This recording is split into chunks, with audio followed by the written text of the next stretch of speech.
Hi, well, my name is Cory McGinnis. I'm a TV news journalist. I absolutely love what I do.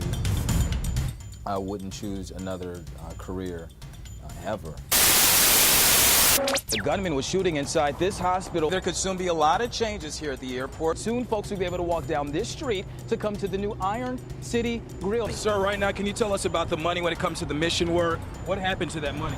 Jesus love you. Now, take a look at this. This is just one sign of many that's posted around the BJCC Arena about the cancellation of Elton John's concert. They're actually going to come right through that walkway through here, but it will take some time for the passengers to be with their family and friends. Reporting live in Mobile, Cory McGinnis, ABC 3340.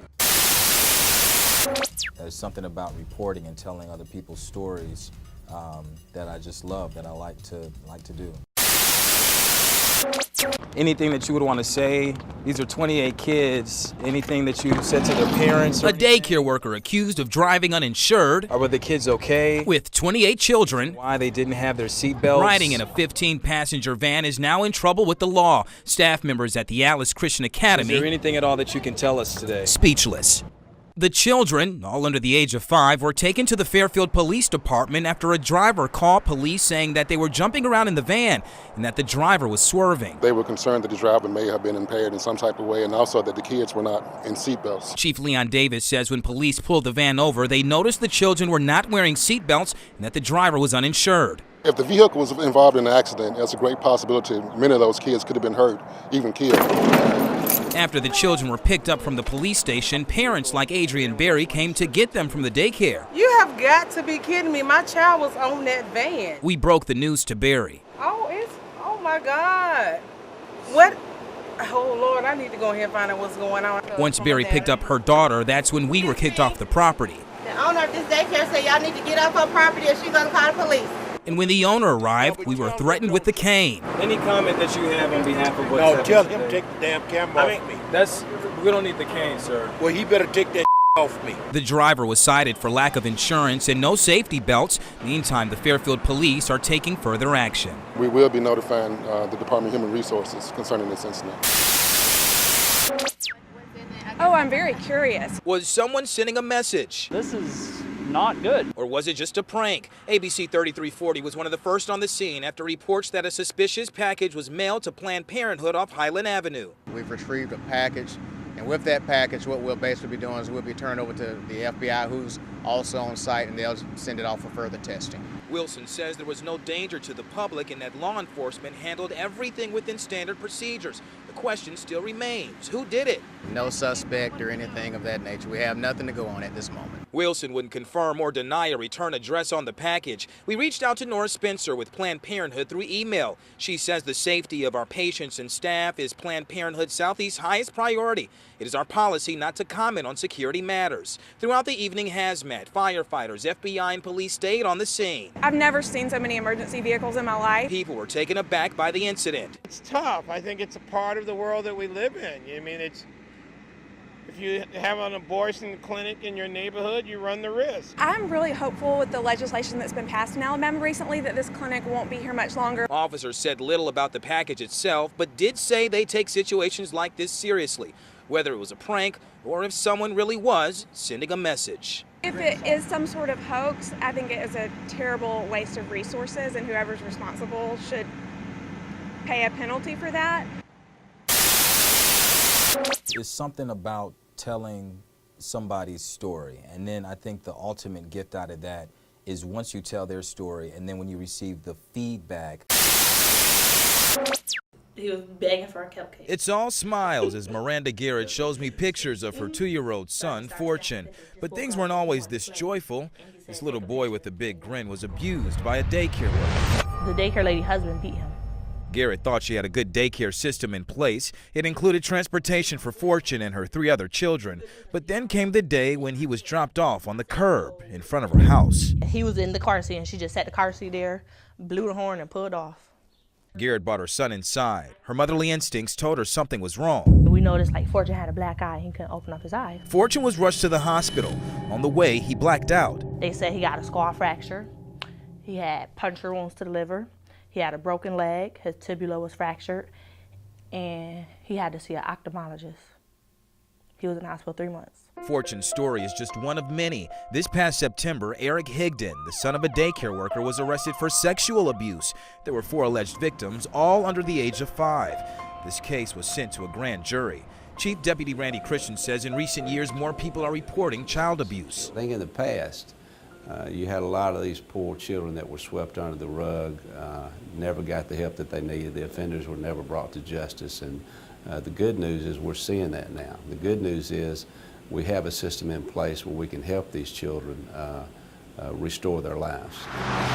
And that's where the Prescott House comes in. Mary Beth Thomas has been working as a counselor and clinical director for 15 years. She conducts forensic interviews with abused children in this room. It's a relaxed setting to get the child to explain what happened by talking or even drawing. Specifically, if they've been told not to tell, a lot of times children won't tell verbally, but they may write it or they might draw it, because in their mind they're not telling. They're still communicating it, but they're not telling what happened. And it's a challenging task. The counselors have to be cautious not to traumatize the child again. The interviews may be watched by several agencies that may include DHR, police officers, social workers, and the Jefferson County District Attorney's Office. Brandon Falls goes into detail. We unfortunately are on the back end of that process. We're involved in the investigation and the prosecution of the case. The DA reviews the evidence and determines if the suspect should be charged, and if so, what charges they should face. No one wants to believe that an adult would do something terrible to a child. No one wants to believe that. And that's what makes our job tougher. But no job is tougher than being the parent of a victimized child. Fortune is now 2 years old. He has nightmares and scars from the incident. He has to see a counselor every week. For Garrett, seeing the ongoing suffering takes a toll. What would you want to say to the person that did it, that actually put his hands on your child? I don't have nothing to say to him. I wouldn't even want to look at him. I don't have nothing to say to him. I don't know, like if I was to see him in person, I don't know what would come out my mouth, how my anger would be, like my temper. Like, I don't know. It hasn't happened yet. I haven't seen him. Cory McGinnis, ABC 3340.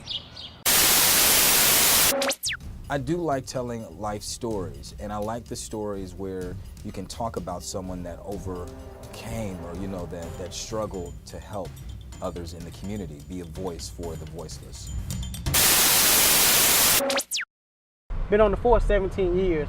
For police officers like Sergeant Marcel Walker, been a sergeant a little over 2 years. The driver's seat in his car is like his office. We do things that patrol officers can't do. Walker and 8 other Birmingham police officers are a part of a new violent crime task force called NET, which stands for Neighborhood Enforcement Team. This comes after a string of homicides. We go out and target neighborhoods that have a high volume of crime in the area. Like Gate City. Like Gate City, South Park, Tuscaloosa Avenue. But during the ride-along, we stopped at Valley Brook Apartments, where he and his team quickly jumped into action. Got one running. Confiscating drugs and money. You got weed on you too? And even making 2 arrests in their unmarked Bronco truck. All the way across. Walker says roughly 40 arrests have been made at this very same complex since the program started just 3 weeks ago, and hundreds of arrests have been made overall. Get gone. Get gone. We done put over 500 people in jail. That's a lot. That's a lot of people. Over 140 some felony warrants. We done seized over $10,341 in U.S. currencies. We done seized over 60 to 70 some guns that's taken off the street. After arrests were made at Valley Brook, we responded to a person shot in the back at Magnolia Terrace Apartments right next door. On the ground. And Friday night is a typical night for Walker and his team of officers in green. No trespassing, no what? Soliciting, no lottery. You can't hang out up here, okay? As they continue to combat crime by being more visible in the streets. Criminals just walking around freely, thinking they can do what they want to do, But now, it's not gonna happen. It's not gonna happen anymore. We're gonna take this back. Cory McGinnis, ABC 3340. I have a high amount of passion when it comes to doing the news, TV news. Do you miss your wife? Let me ask you something. This man, we're not going to comment. And professionalism. When I'm at work, I make sure that I do my job. I'm on time. I'm professional. And I also, something with working side by side with the community, for the community members to know who you are and for you to, know some of the folks in the community. That's awesome. That's an awesome feeling, and that's how you get the stories when you're actually out there in the community. Those are the best stories that you can get. So I think I could definitely offer, a news team with passion, professionalism, and just great work.